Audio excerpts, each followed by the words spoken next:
आज के क्लास में हम 5 ऐसे इम्पोर्टेंट टॉपिक्स का कवरेज करेंगे। 5 topics from environment, science and tech. Different topics है, लेके एक मिसलेनियस करंट अफेयर जो कि न्यूज़ में भी है, 2021 में न्यूज़ में था, और उसका थोड़ा डिटेलिंग करेंगे ताकि जो लिंकेज बन जाए, फॉरवर्ड एंड बैकवर्ड लिंकेजेस बन जाए। Okay, so the first topic is forest dieback phenomenon। ये क्या है forest dieback? It is related to forest first of all, so it is related to environment. तो ये एनवायरमेंट टॉपिक है। तो पहले तो इसका मतलब क्या है? Forest dieback which is also called Waldsterben, उसका नाम है, ये एक नाम याद कर लेना। Is the process by which woody trees of a forest starts to deteriorate due to various reasons. बहुत सारे कारण हैं, जैसे कि क्लाइमेट चेंज हो सकता है, पेस्ट अटैक हो सकता है, डिजीज हो सकता है। सिर्फ क्लाइमेट चेंज नहीं है, climate change, pest attack, lot of reasons के वजह से the forest starts to trees the woody tree starts to deteriorate, उसको बोलते हैं forest dieback. This is an episodic event that begins from periphery and proceeds inwards in many cases. ठीक है, begins from periphery, फिर वो inward proceed करता है। तो ये जो सेंटेंस है, ये एक प्रीलिम्स ओरिएंटेड स्टेटमेंट हो सकता है। ओके, अब ये न्यूज़ में क्यों था? न्यूज़ में इसलिए था क्योंकि 2021 में the biggest forest dieback phenomenon देखा गया है 1980s से 2021 में भी जर्मनी पे। ठीक है, सबसे बड़ा फॉरेस्ट सेटबैक डायबैक जो फेनोमेनन है, ये जर्मनी में दिखा है अभी 2021 में, since the 1980s। The forest dieback phenomenon can convert forest from being a net carbon sink to net carbon source. तो कहीं ना कहीं this is a negative thing. Forest dieback जो फेनोमेनन है, इट्स अ नेगेटिव थिंग।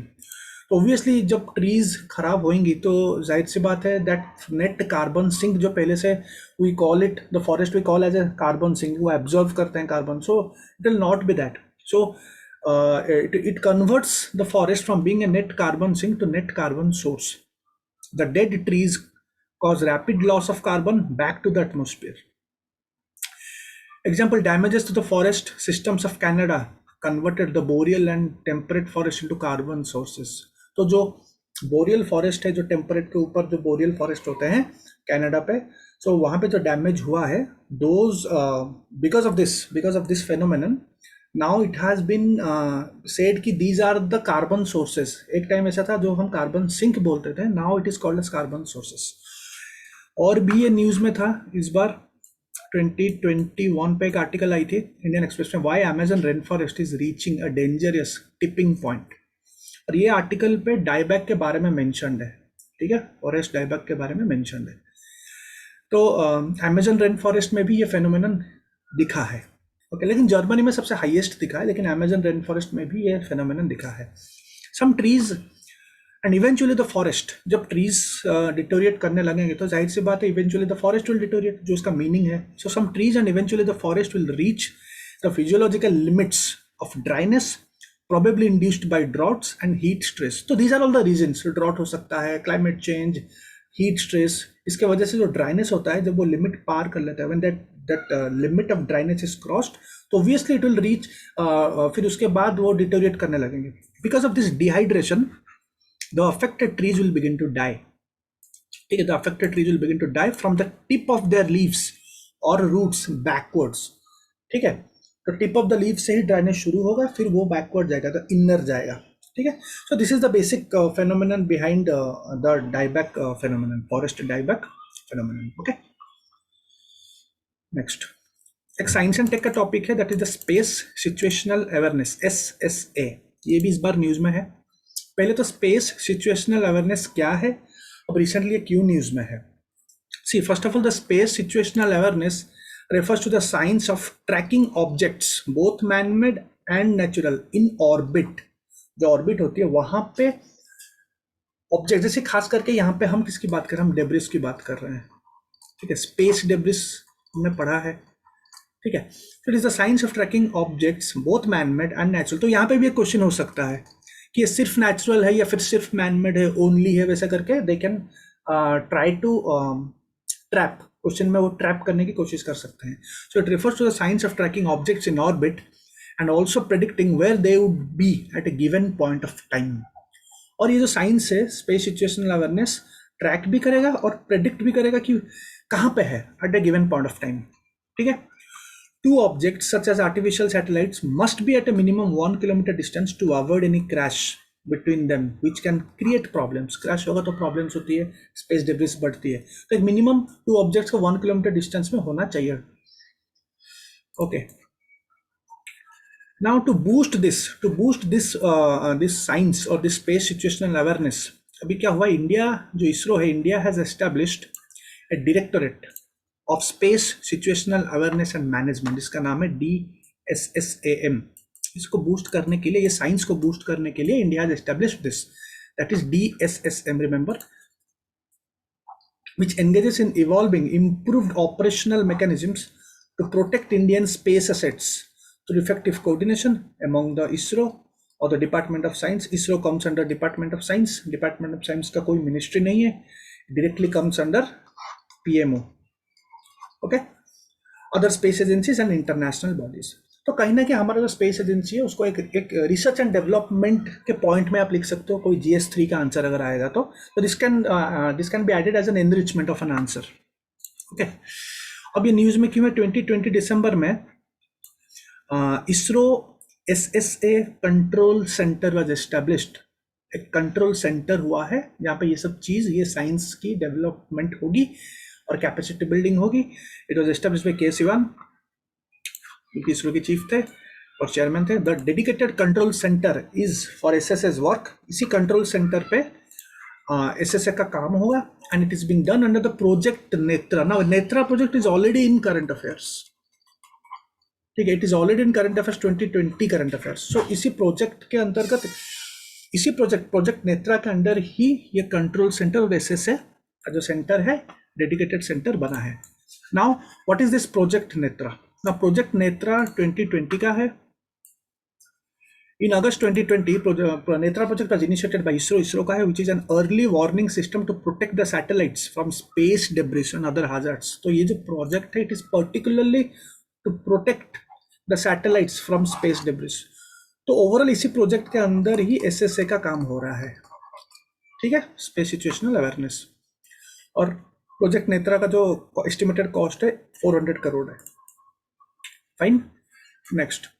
अब SSA project के बारे में कुछ और डिटेलिंग, जहाँ से थोड़ा जो इनवर्ड डिटेलिंग हम बोलते हैं, जहाँ से थोड़ा डिटेल्ड वर्जन में अगर क्वेश्चन आएगा तो प्रॉब्लम हो जाती है. तो SSA launched by ISRO would monitor. अब ये क्या मॉनिटर करेगा, ये जो डिपार्टमेंट है या फिर जहाँ पे भी ये साइंस वो पढ़ेंगे या फिर जो भी करेंगे यहाँ पे, तो वो मॉनिटर करेंगे low earth orbit satellites, remember, which have remote sensing aircraft. तो लो अर्थ ऑर्बिट सैटेलाइट्स यहाँ पे एक चीज, उसी को ही मॉनिटर करेंगे. और ये कहाँ पे हुआ है? कैंपस ISTRAC कैंपस है बेंगलुरु. जस्ट रिमेंबर, बेंगलुरु का एक कैंपस है, वहाँ पे हुआ है. The establishment of this control centre marks an important milestone towards enhancement and augmentation of ISRO's SSA's capabilities, paving way for greater self reliance under the ambit of आत्मनिर्भर भारत. तो GS3 का आंसर, जो science and take का answer enrichment का, एक बहुत ही अच्छा point आपको मिल गया, ठीक है. कोई भी जो 100% GS3 में 1-2 क्वेश्चंस आएंगे, तो आंसर को और अच्छा बनाने के लिए, और एक ये चीज आप वहां पे कभी भी आंसर पे आप ऐड कर सकते हो, ठीक है. अगर कोई क्वेश्चन आएगा कि इसरो का क्या प्रोग्रेस है और आत्मनिर्भर के साथ अगर लिंक करने को पूछा जाएगा, तो this point will give you that extra mark. Okay, next एक क्वेश्चन है MCQ.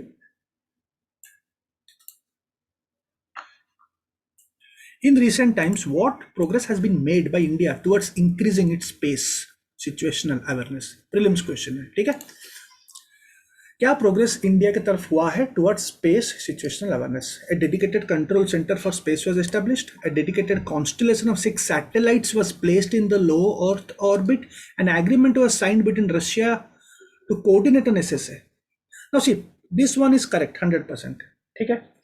Now a dedicated constellation of 6 satellites was placed in LEO. This looks very believable, but it is wrong. It is imaginary. वैसा कोई satellite put नहीं किया गया है. Simply SSO जो office है, SSA का जो ऑफिस है, जो डेटा सेंटर है, वहां पे they will monitor low earth orbits. Monitor low earth orbit, that does not mean कि लोअर ऑर्बिट पे 6 satellites have been placed. No, that is wrong statement, और कोई ऐसा एग्रीमेंट नहीं हुआ है रशिया के बीच में, ठीक है। So answer is only one. Fine, next. This is the way where questions are asked in this way, this is the pattern, exact pattern जहाँ पे यूपीएससी क्वेश्चंस पुट करता है।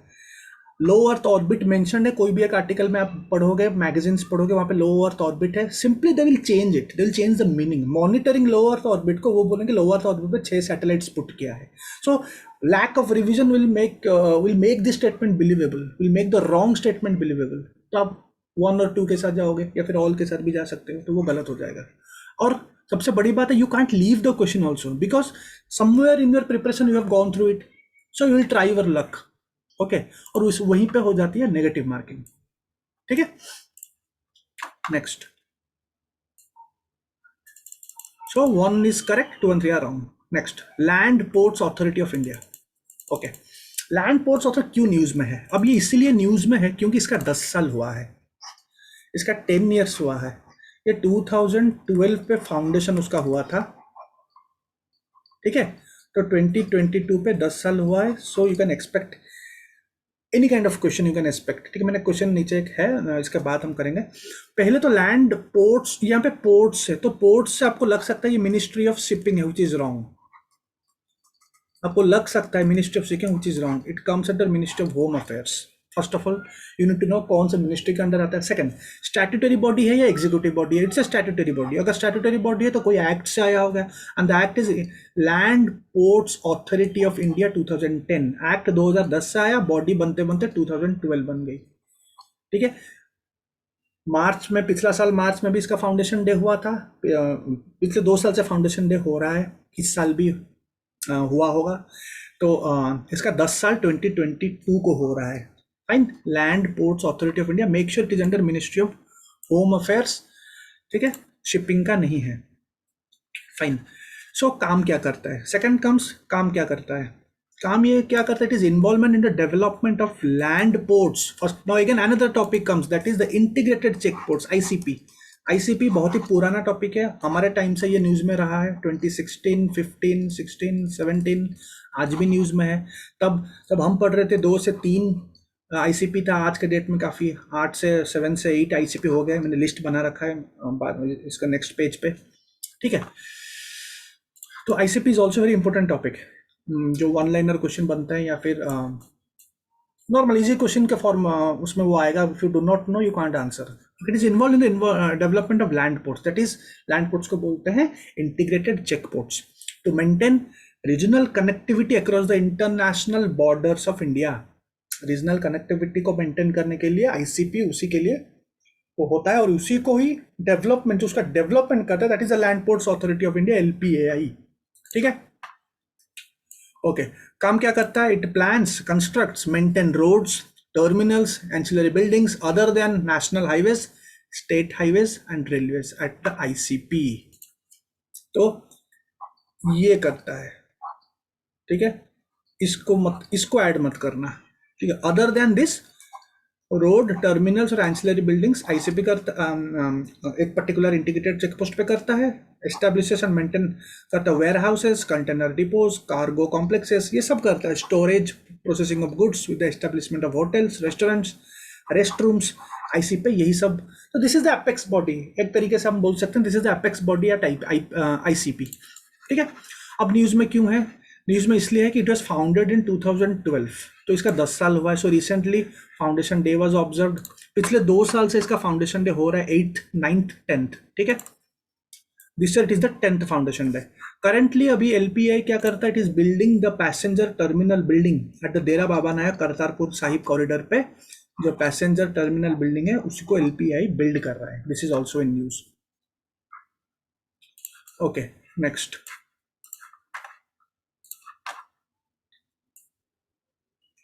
these are the अच्छा ऊपर का क्लिक नहीं हुआ है क्या?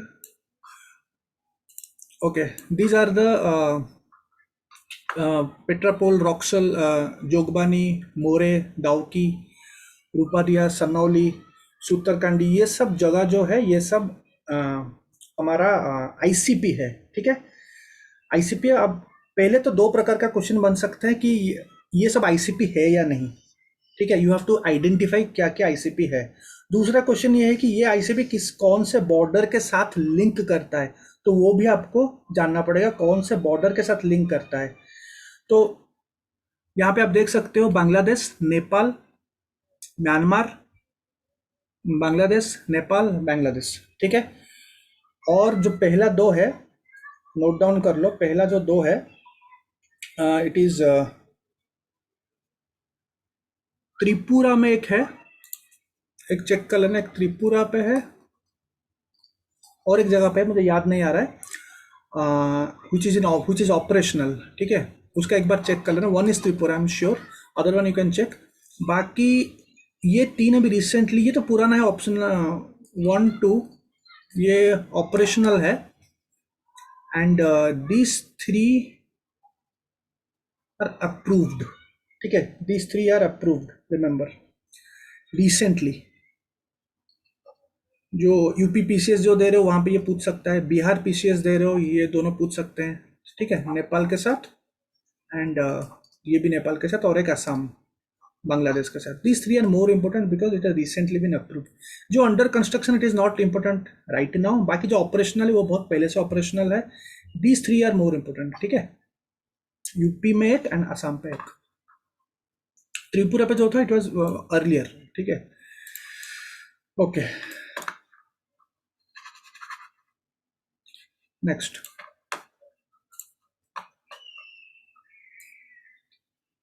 एक क्वेश्चन है, the ministry of ports shipping waterways, जो मिनिस्ट्री ऑफ शिपिंग है, is the parent body of which of the following? Inland waterways of India, tariffs authority for major ports, land ports authority of India. So 1 2 तो नहीं है because these two comes under Ministry of Ports.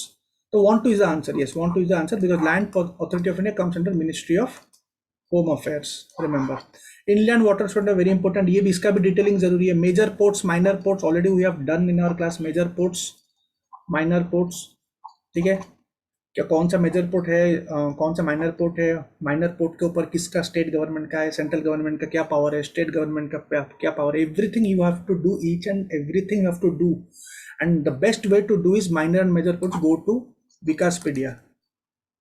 C everything we can't cover, class में सब कुछ नहीं हो सकता, मैं टॉपिक दे रहा हूँ, आप साइड में लिख लो, ठीक है, और जो इंपॉर्टेंट है मैं बोलता यूजुअली क्लास में बोल देता हूँ, तो उसको आप लिख लो। मेजर पोर्ट्स, माइनर पोर्ट्स का डिटेलिंग आप विकासपीडिया से करोगे, क्या मेजर पोर्ट्स है, क्या माइनर पोर्ट है, and what is the related act, what is the related amendment, what is the related unique provisions of the recent amendment, that's it, उतना ही enough exam के लिए। Similarly inland waterways authority of India का कौन सा act से आया है, कब से आया है, और उसका काम क्या है, ठीक है, okay. Next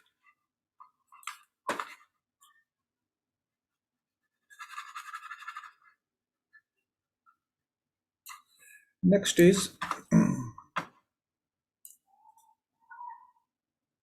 dryland farming, environment का टॉपिक है, जीएस3 में डायरेक्ट क्वेश्चन आ सकता है, प्रीलिम्स में भी आ सकता है। It refers to an improved system of cultivation whereby maximum amount of water is conserved by soil and water management, that is called dryland farming, जरूरत भी है अभी।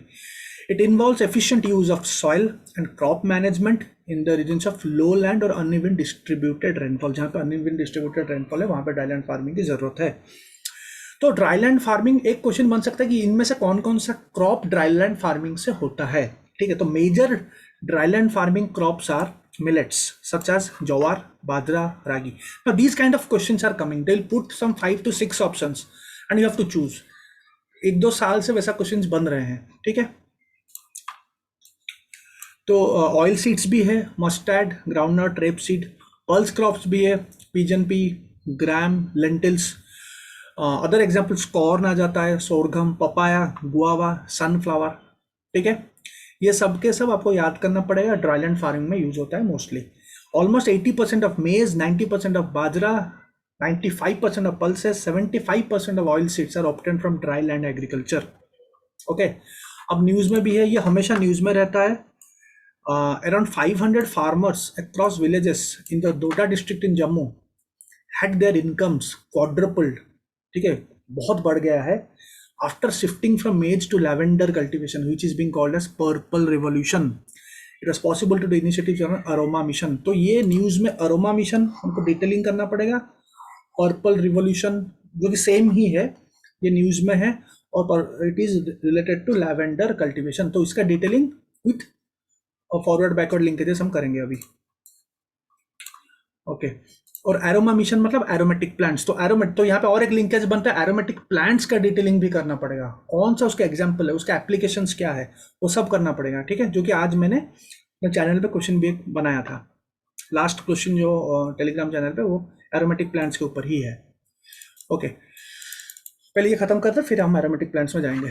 Principal dry farming zones in India, Indo Gangetic plains of North India, trappean plateau of peninsular India और plateau of granite formation, कुछ zones है। अब यहाँ पे भी एक देख सकते हो कि ड्राईलैंड एग्रीकल्चर का जो रीजन है, ये सब चीज़ें इस रीजन पे ये चीज़ बनती है। ओके ईस्टर्न इंडिया पे रागी, जवार, बाजरा, साउथ वेस्ट यूपी पे बाजरा बनती है, विंध्यान पे जवार, मेज, पल्सेस, नर्मदा पे जवार, वीट, डेक्कन प्लेट्यू पे कॉटन, जवार, तेलंगाना जवार, फिर रायलसीमा जो जगह है non irrigated areas of Rayalaseema Andhra का रागी, ग्राउंडनट, फिर कर्नाटका तमिलनाडु पे jowar, cotton. No need to remember कौन से एरिया पे क्या है, जस्ट रिमेंबर दीज नेम्स। ठीक है next, now coming to aroma mission purple revolution. ये भी न्यूज में है, ये पहले भी न्यूज में था, आज भी न्यूज में है। अरोमा मिशन पहले तो लॉन्च हुआ था 2016 पे। ठीक है, to boost the cultivation of plants like lavender, aloe vera, mehndi, menthol, mint which have aromatic medicinal properties. Now what is aromatic and all I'll be telling you, which have aromatic medicinal properties through new technology developed by CSIR। तो जो aroma mission है, ये जो new technology के through जो इनका cultivation बढ़ाया जाएगा, वो टेक्नोलॉजी CSIR देगा, the council of scientific and industrial research. और ये जो मिशन है लॉन्च किया था ministry of science and tech ने। ठीक है, aroma mission is attracting startups and agriculturalist from across the country. Jammu Kashmir में तो काफ़ी फेमस है ये, ऑल इंडिया भी ये अभी अट्रैक्ट कर रहा है लोगों को। अब रिसेंटली न्यूज़ में क्या था, न्यूज़ में ये था कि recently the union minister of personnel public grievances and pensions has, उन्होंने चेयरमैन थे वो, एक पर्टिकुलर मीटिंग जो होती है उनका दिशा मीटिंग्स होती है, district development coordination and monitoring committee. तो दिशा मीटिंग्स जो होती है उसको चेयर किया था मिनिस्ट्री ऑफ पर्सनल का मिनिस्टर जो है of districts of meetings, Doda और किश्तवाड़ डिस्ट्रिक्ट में हुआ था। And has inform that lavender has been designed as Doda brand product. ठीक है, जो one district one product scheme है ना, तो यहाँ पे डोडा पे ये लैवेंडर है। Remember one district one product scheme जो है, ODOP स्कीम जो हमने ऑलरेडी पढ़ रखा है, तो डोडा डिस्ट्रिक्ट में लैवेंडर है, जस्ट रिमेंबर। ठीक है, अंडर दिस मिशन होता क्या है, मिशन के अंडर फर्स्ट टाइम जो फार्मर्स होते हैं वे are given free lavender saplings and those who have cultivated lavender before वे चार्ज 5 to 6 रुपीज पर सैपलिंग। तो फर्स्ट टाइम फार्मर जो उनको फ्री सैपलिंग्स दिया जाएगा, और जो ऑलरेडी कल्टीवेट कर चुके हैं उनको चार्ज दिया जाएगा 5 to 6 रुपीज पर सैपलिंग। एम क्या है, to support the domestic aromatic crops based agro economy by moving from imported aromatic oils to home grown varieties. तो कहीं ना कहीं हम इम्पोर्ट को कम कर रहे हैं, जो हम बाहर से इम्पोर्ट कर रहे हैं, या जो एरोमेटिक ऑयल्स जो बाहर से हम इंपोर्ट करते हैं, क्यों ना हम खुद करें। तो इसीलिए वो एरोमेटिक मिशन है। मेन प्रोडक्ट लैवेंडर ऑयल है। ठीक है, वहां से जो ऑयल मिलता है, main product is lavender oil which sells for at least 10,000 per litre. तो ऑब्वियस ही बात है, ये फार्मर की इनकम को बढ़ाएगा, डबल द फार्मर्स इनकम जो है वो सब इनडायरेक्टली इम्पेटस देगा हमारा जो एग्रीकल्चर का जो हमारा जो टारगेट्स है, doubling the agriculture income by 2022 हमारा सेंट्रल गवर्नमेंट का टारगेट है। Lavender water which separates from lavender oil is used to make incense sticks। incense sticks मतलब जो डेकोरेटिव स्टिक्स होता है ना, जो आप कहीं ना कहीं हम खरीदते हैं, काफ़ी उसका फ्रेग्रेंस भी आता है, तो वो सब स्टिक्स बनाने के लिए होता है लैवेंडर वाटर। ठीक है, जो लैवेंडर ऑयल से सेपरेट होता है। Hydrosol which is formed after distillation from the flowers is used to make soaps and freshener, room fresheners में यूज होता है। तो ये सब कहीं ना कहीं एप्लीकेशन है, और भी एप्लीकेशन है, आगे पढ़ेंगे अभी। सम एग्जाम्पल्स, नाम याद कर लो because nowadays names are also coming, कि इनमें से कौन सा एरोमेटिक प्लांट्स है, तो पता नहीं चलता है बिकॉज काफ़ी अलग अलग नाम है। तो कुछ नाम से याद कर लो, धावाना, जेरानियम, लेमन ग्रास, ये एग्जाम पे आने का चीज़ है, मिंट्स, पटचौली, वेटिवर। तो इसका आप गूगल में इमेजेस देख सकते हो एक नॉर्मल जानने के लिए कि क्या है, but exam point of view के लिए आपको नेम्स याद करना जरूरी है, खास करके लेमन ग्रास एंड मिंट्स, ये जेरानियम भी। ठीक है, fine.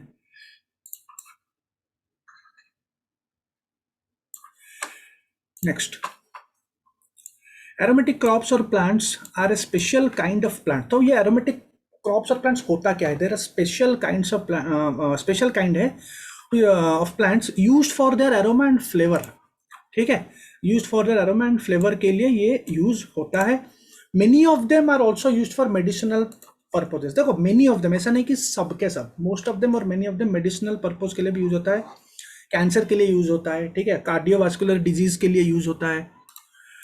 Aromatic plants are mainly exploited for essential oil extraction for applications in many industries। बहुत सारे इंडस्ट्रीज में जो ऑयल एक्सट्रैक्ट होता है उसी का काफी सारे एप्लीकेशन है इंडस्ट्रीज में, जैसे कि कॉस्मेटिक इंडस्ट्री में यूज होता है, ठीक है, कॉस्मेटिक इंडस्ट्री में यूज होता है, फ्लेवरिंग एंड फ्रेग्रेंस में यूज होता है, स्पाइसेस में यूज होता है, पेस्टिसाइड्स में यूज होता है। सी पेस्टिसाइड्स अगर क्वेश्चन में आएगा यू कांट गेस, ठीक है, जाहिर सी बात है एक ऑप्शन कॉस्मेटिक होगा एक ऑप्शन पेस्टिसाइड्स होगा, तो ऑब्वियसली विल फील कि इधर कॉस्मेटिक हो सकता है नहीं तो पेस्टिसाइड हो सकता है, एक नॉर्मल जो हमारा जो नॉर्मल थिंकिंग प्रोसेस है, राइट।